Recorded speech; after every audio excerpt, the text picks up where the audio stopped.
الحمد لله رب العالمين والصلاة والسلام على أشرف الأنبياء المرسلين سيدنا محمد وآله وصحبه أجمعين وبعد السلام عليكم ورحمة الله. Okay, so alhamdulillah, we've been listening to our dear brother and scholar. I enjoyed those magic tricks, the illusions I should say, that looked like magic. Alhamdulillah, I'm going to concentrate, my talk is going to be concentrating more on the magic side of things, but I'm not going to play any tricks, so it might be a bit boring, but it's a very serious topic. And he's already mentioned about jinn, and jinn is actually important because to understand how magic works you need to already understand a little bit about jinn. So I'm going to discuss how sihr, or how, whether you want to translate it as black magic or whatever, how it actually works, what is it, how does it work, and more importantly, because you can, like the scholar was saying before me, sometimes out of curiosity you go into details which are of little benefit, and what I want to concentrate and bring people's attention to is what will be of benefit, and that is really how do we protect ourselves, what is our protection against sihr. So looking at definition to begin with, the basic way of understanding it as sihr is an agreement between a sahir, or you translate as a sorcerer, somebody who delves in black magic, and normally what happens is, or not always case, on all the time, but normally they use the assistance of evil jinn. So we were told in the previous talk that you have good jinn, you have bad jinn. Just like human beings, you have good and you have bad. Some really good and some really bad. And so obviously evil ones, just like human beings, the evil human beings or bad human beings, what did they get up to? Crime, causing distress to people, that kind of stuff. Same thing with them. So they enjoy getting involved in anything which brings harm to others. And so what happens is, there's an agreement, a pact is made, and just like any agreement, you give something and you get something in return. So what happens is, the sahir will usually commit certain haram acts, certain acts of kufr or shirk, in order to gain the assistance of the evil jinn. And sometimes they will give them certain other things in return. So what are the kind of things they do? Well, the more evil it is, the more kufr involved, the more shirk, the stronger the sihr is going to be. So they will do things like, they will use the Quran, a mushaf, as footwear going into the toilet. They will write Quran with filth, sometimes write it with like menstruational blood. This is the kind of filth that they will actually do. And the more they do it, the stronger their sihr will get. And so the greater the kufr of the sahir, the more the jinni or the jinn will do for them. And therefore, in that sense, both of them are accomplices in disobeying Allah subhanahu wa ta'ala. So it's the exact opposite of obeying Allah subhanahu wa ta'ala. And if you ever look, or if you ever, God forbid, you ever see one of these people, you will see darkness in their face. Just like people of Allah, you see light in their face, these people are full of darkness. Everything about them, you'll get a negative vibe from them. And the people who actually involve themselves in this type of behavior, the sorcerers themselves, the sahirin, they themselves actually suffer as well, because they'll have problems. They can't sleep at night time. Often the jinn will harm their own children and wives, and it's known very well known that a lot of the times they can't conceive because the jinn will actually just kill the children. So the first person to lose out is actually the person who delves in it.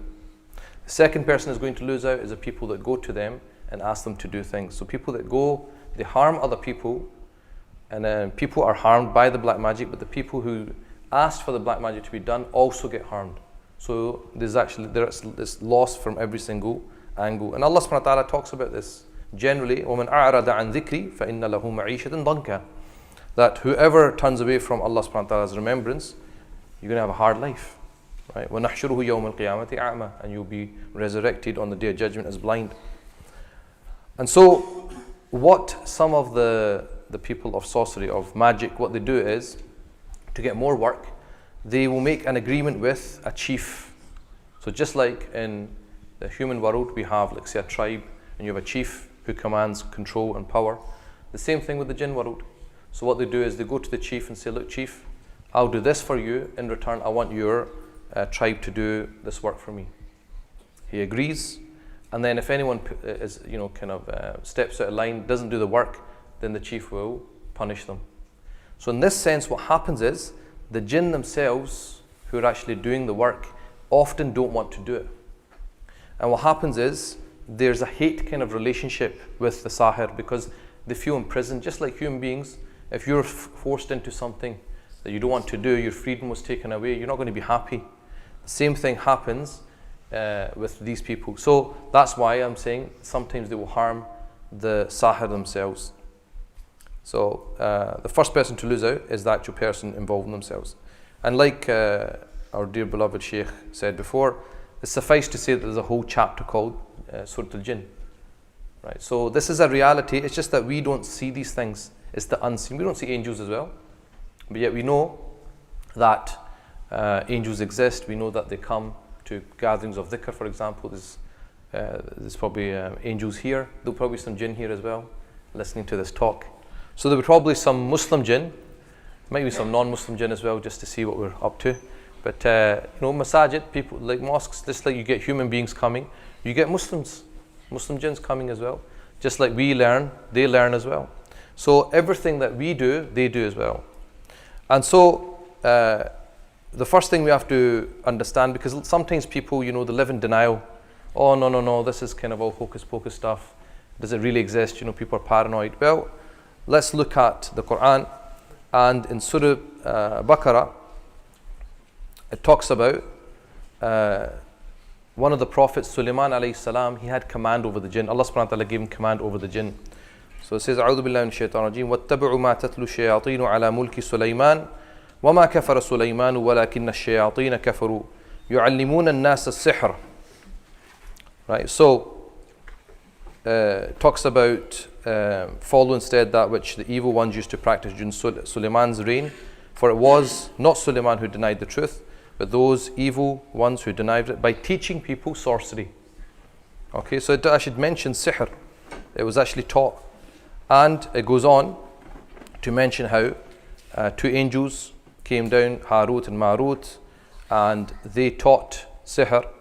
And what happened was, it was done as a test for mankind. And they said, Nahnu fitna, innama nahnu fitna, we're a tribulation, fala takfur. So don't do kufr. And then فَيَتَعَلَّمُونَ مِنْهُمَا مَا يُفَرِّقُونَ بِهِ بَيْنَ الْمَرْءِ وَزَوْجِهِ. And this is one of the most popular types of sihr that you'll find. What did they teach? They taught people how to create discord between a man and a wife. So one of the greatest or general, very well widespread, common forms of sihr is to destroy marriages. Imam Qurtubi, the famous scholar, talking about in Surah Falaq, which most of us know, وَمِن شَرِّ النَّفَاثَاتِ فِي الْعُقَدِ, from the evil of the women who blow on knots. He says it implies the female sorcerers, sahirat, who blow on thread knots while making their spells. So it actually talks about this. Ibn Kathir, the tafsir scholar, also says, according to Ikrimah, Hasan, Qatada and Dahak, these are all scholars of tafsir from the early generations. Again, they said that this is an indication referring to the female sorcerers. From the Sunnah, Aisha radiyallahu anha reports that a man called Labid al-A'sam from the tribe of Bani Zurayq performed sihr on the Prophet sallallahu alaihi wasallam. So our Prophet sallallahu alaihi wasallam was also affected by sihr. And it's a long hadith, but I'll just summarize it. Basically, it was done to try to kill him. However, Allah subhanahu wa ta'ala protected him, so it manifested in another form where he imagined that he had been with his wives when he hadn't. Now some people have disputed this by saying, oh no, but if the Prophet was affected by sihr, then would that not affect the message, his role as a messenger? Well, the response to that is that prophets were not immune from illnesses. So we know prophets got ill, and this is just a type of illness. So that doesn't affect their prophethood. So the prophethood was safeguarded. It did not affect any type of revelation or his role in delivering the message. It was just that he was made to imagine certain things. Just like when you have a fever, sometimes you might hallucinate or something like that. You might see something, but it doesn't detract from his role. So according to majority of scholars, they accept that the Prophet ﷺ sihr was done, and that's when the Surah Falaq, most of us know these, everyone, mashallah, knows the last 3 surahs, and these are very powerful as protection. So this gets revealed, and this is then one of our most powerful things that we can do. Okay, and alhamdulillah, most people know it. So dealing with magic itself is a major sin, and it can be kufr as well. Abu Hurairah radiallahu anhu reports that the Prophet said, this is a very famous hadith, that the 7 major sins you should avoid. Obviously shirk, the second in line is sihr. Now the fact that the Prophet mentioned it, that we should avoid it, means that it exists. And also that it's one of the most major sins. Look, at straight after shirk. So it's a very big sin. And also this other hadith, like whoever comes to like a fortune teller and believes in what he says, then he has in fact disbelieved in the message sent to the Prophet ﷺ.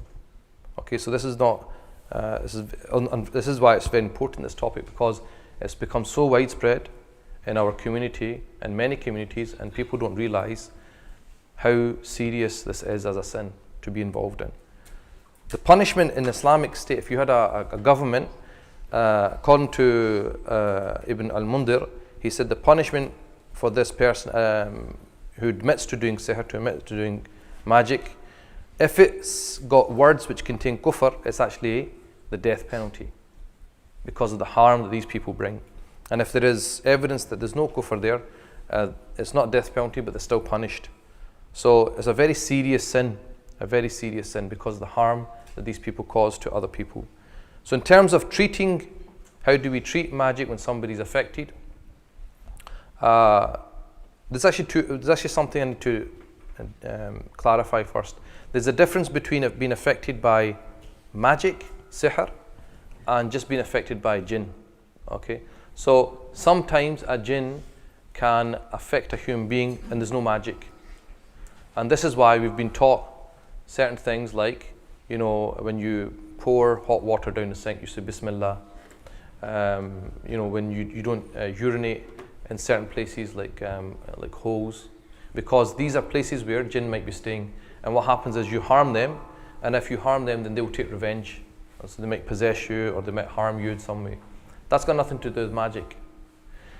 Magic is slightly different. So that's one thing. So jinn possession is one thing, and magic, it could involve that, it might not involve that. So sometimes it's just that the jinn is there and affecting the person from the outside, and sometimes they do actually enter the body.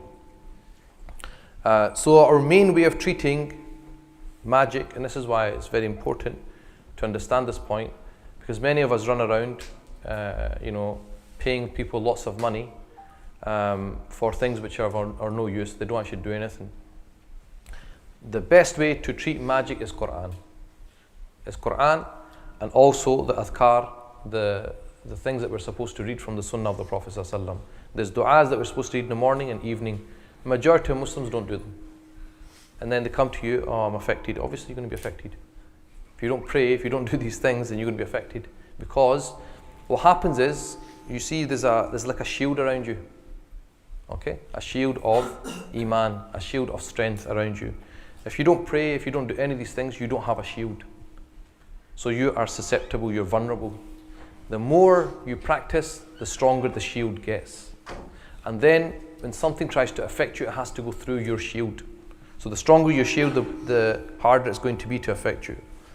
So use the Quran. Allah subhanahu wa ta'ala tells us, وَنُنَزِّلُ مِنَ الْقُرْآنِ مَا هُوَ شِفَاءٌ وَرَحْمَةٌ لِلْمُؤْمِنِينَ, that we have revealed, or we've sent down from the Quran, that which gives health or gives remedy and a mercy for those who believe. So everything in the Quran itself is a remedy.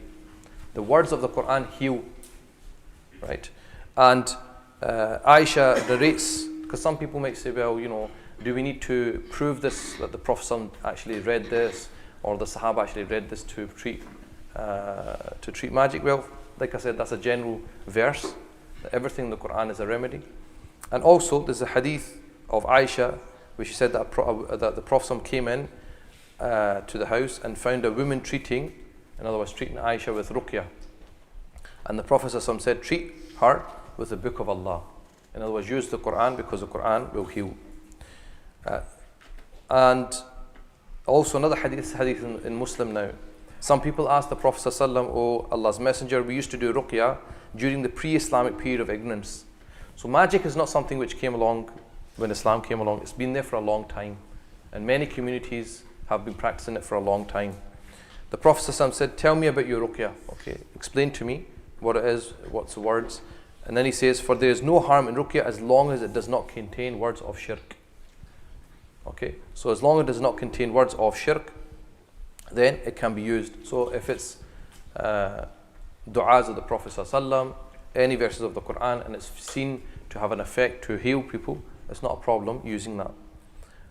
One of the most useful thing to do for us as Muslims is to concentrate on what are the sunnah practices. What was the things that the Prophet ﷺ used to like? Things like honey, things like black seed. Because from practice it's seen, anything from the sunnah, right, evil jinn do not like it. So olive oil, black seed oil, honey, all of these things from the sunnah, you should try to practice them as much as possible. And so some people, what they do is they read Quran on black seed oil, and then they can rub the body or affected parts morning and evening. And there's a hadith that habba sawda, the black seed, is a cure for every disease except death. It's in Bukhari.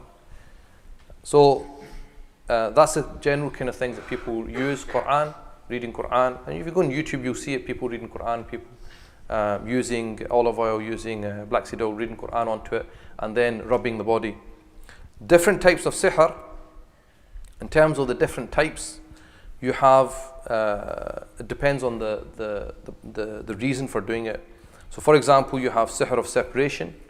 Like I said, very often it's between spouses to split them up, to put hatred between two people. Could be business partners. Could be between a mother and a father, a mother and a child. Could be between the father and the child. And like I said, we mentioned this in the verse from Surah Baqarah, that they used to try to divide between a man and a woman. There's also hadith in Muslim where the Prophet ﷺ said, Iblis, which is shaitan, has his throne on the water, and he sends out his brigade of shayateen. The lowest in them in rank is the one who is just stirring up fitna. Then what happens is, after they come back, Iblis then asks them, okay, what have you been doing? One will say, I did this. He'll say, you've not done anything. He goes, oh, you've done this, nothing. Then one of them will say, I didn't leave such and such a person until I separated him from his wife. And Iblis will say, come close, because you've done a good job. Right? So one of the most beloved things to shaitan is when one of his little helpers, or gremlins as I call them, right, they manage to separate between a husband and wife. Now it's important that it's very important to understand that it's been seen from practice from people who do ruqyah, people who perform this on people, that the jinn, when it tries to enter a person, it waits for an opportunity until there's extreme emotion. So either extreme fear, extreme anger, extreme like ghafla, negligence, indulgence in pleasure. These type of times, they try to enter at these points if it's been sent to try to enter. And this is where doing dhikr of Allah subhanahu wa ta'ala, remembering Allah subhanahu wa ta'ala, is very important as a weapon. The second is sihr of love. So quite literally, it's a love potion, right? So you have to be careful when you go for a proposal, right? The sweet things. I'm just joking. Right? But according to Ibn Athir, it says a type of sihr which makes a man love his wife. Okay, and sometimes this can go wrong. So what happens is very often it's done by women who want basically to that, right?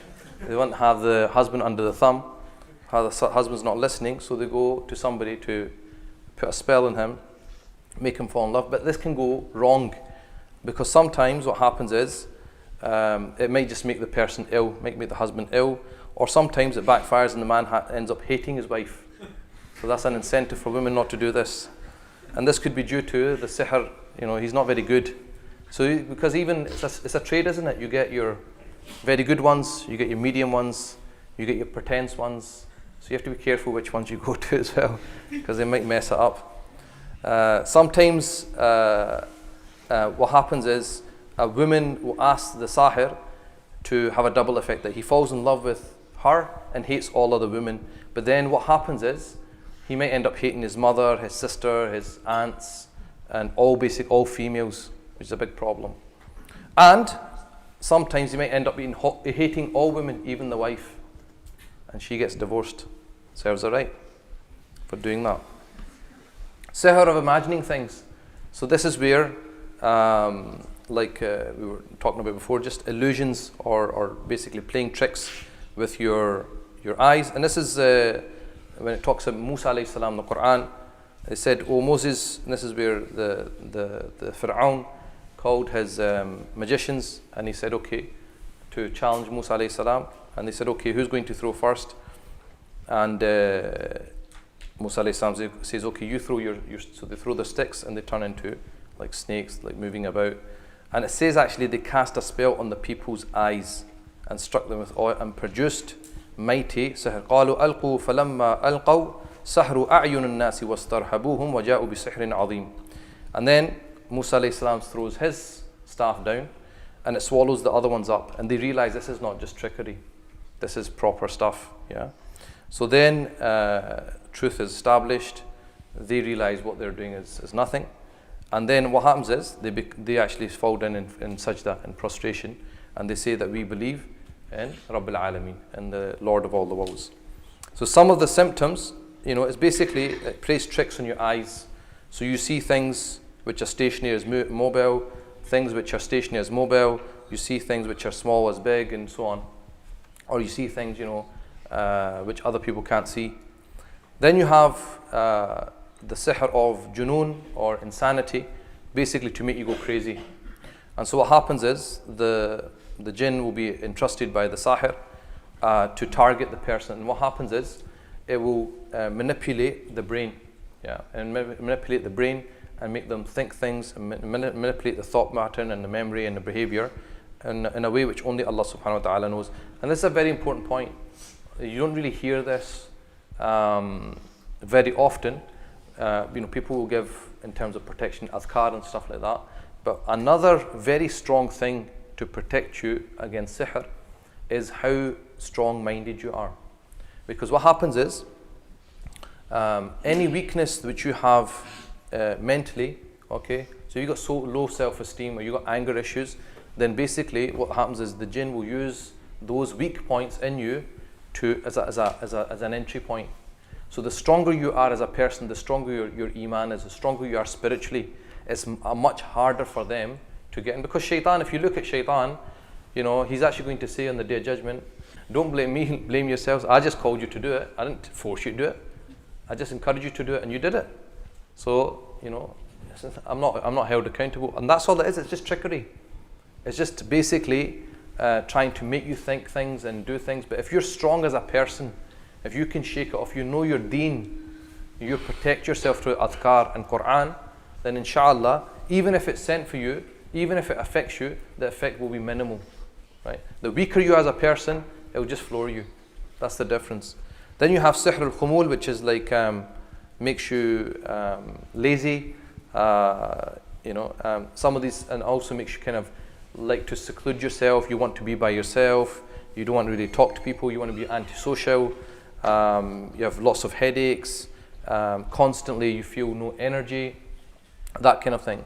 Then you have sihr al-hawatif, which is like hearing voices, bad dreams.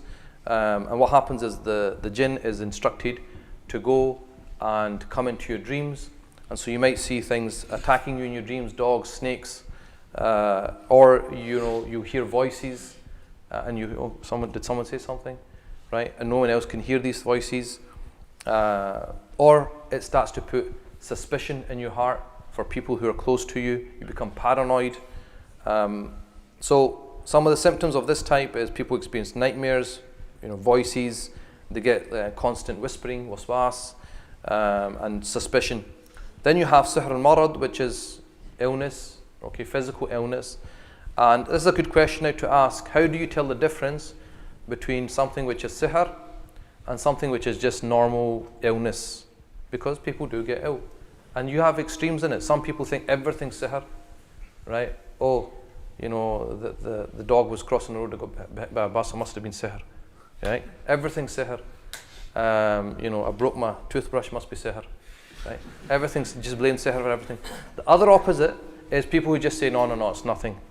They're not willing to look into it, right? They've been to the doctors, umpteen scans, nothing wrong with you, bloods are fine, everything's absolutely fine, but you still got the symptoms. Right. So how do you tell the difference? Well, first of all, normally we obviously go down the normal GP route. You go to your GP, I've got this, bloods come back fine, this is fine, there's no problem. Medically, they cannot diagnose anything wrong with you. Right? Then you have to explore the fact that maybe sihr is involved here. Also, another way of determining this is, you can go to YouTube now, you just Googling Ruqya, and you have lots of qaris that will come up, and they have certain verses that they read of the Quran, and you just need to listen to it. And if you start reacting to it, then that means there's something going on here. If you don't react to it, then it's probably just a normal physical thing. And obviously, all harm is contingent on the will of Allah subhanahu wa ta'ala. It could be that somebody sends magic to you and it doesn't harm you at all. This is possible as well. Because it says in the Quran, وَمَا هُمْ بِضَارِينَ بِهِ مِنْ أَحَدٍ إِلَّا بِإِذْنِ اللَّهِ. Right? Whereas the harm they can harm none except by the will of Allah subhanahu wa ta'ala. So that's, but also this indicates that harm can be caused. So that also is another evidence to say that it's real. Then you have sihr al-nazif, which is only affects women. This is blood bleeding, which follows menses like istihada, continuous bleeding all the time. And so what happens is, the sahir will send a jinn, and the jinn will enter the blood and will cause certain veins to burst, so that there's endless bleeding. In the hadith in Bukhari it says, shaitan circulates in the man's body like blood. Right, so that's again just for women. Then you have sihr of impeding marriage, and this is a very common one as well. So somebody has a fallout with you, and they try and take revenge. They try and stop you from getting married.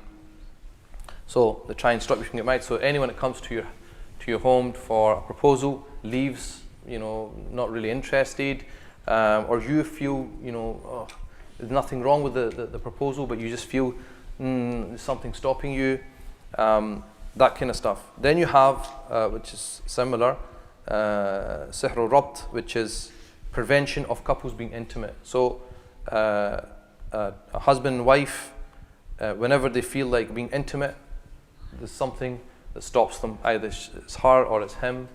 There's lots of details, but there's children here. Right. Protection. Okay. So we'll leave that for another day.